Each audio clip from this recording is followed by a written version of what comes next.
کله چې د اختر مونځ د عذر د لاسه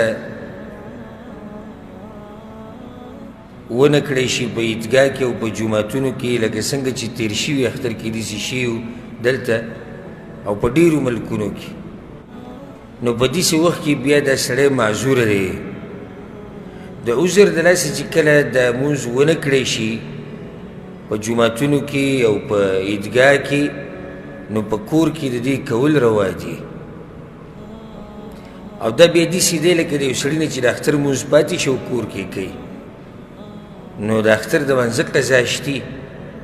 یو سړي نه اختر مونځ لکه مثال کې اوده پاتې شو، راپاسې وایي زه کومه، یا یو سړی داسې ځای کې دی چې هلته جومات نشتي، عیدګاه نشتي، او دی وایي زه ځان له د اختر مونځ کومه، نو کولی شي. د علماو بیا په هغې کې اقوال دي چې د چا نه د اختر مونځ پاتې شي نو ده به یې څو رکاته کوي. نو چا ویلي دي چې 2 رکاته به یې کوي، صرف 2 رکاته بغیر د دغه تکبیراتو نه، دا کوم چې زیاتي تکبیرات دي. او چا پکې له دا ویلي چې 4 رکاته به راګرځوي.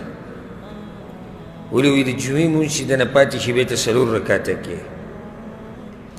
او چا دا ویلي چې 2 رکاته به کوي څنګه چې دی، څنګه چې د اختر مونځ دی، څنګه چې عیدګاه کې کوي، څنګه چې جومات کې کوي، هماغه شان به 2 رکاته کوي سره د زیاتي تکبیراتو. او دغه قول د دلایلو په رڼا کې مضبوط قول دی.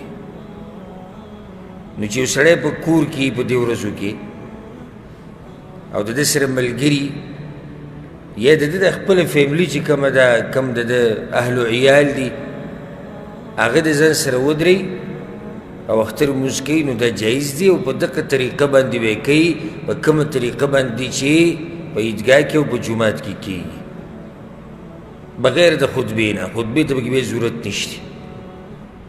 دلیل په هغې باندې دا دی، امام بخاري رحمه الله دا روایت راوړی دی،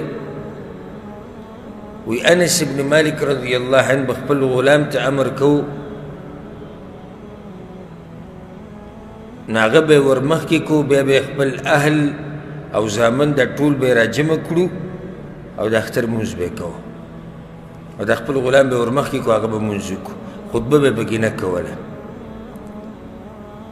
نو دا دلیل دی په دې باندې چې د اختر مونځ دا په کور کې کېږي، خصوصا چې کله به یې داسې عذر چې حکومت پابندي ولګوي چې ګڼه به نه جوړېږي یا خلک به نه راجمع کېږي، نو بیا دا سړی معذور دی او په کور کې مونځ کولی شي. چې ملګري ورسره وي یا خپل واړه ورسره وي، هغه ځان سره ودرېږي، نو کولی شي دا مونځ او خطبې ته پکې ضرورت نشته. والعلم عند الله.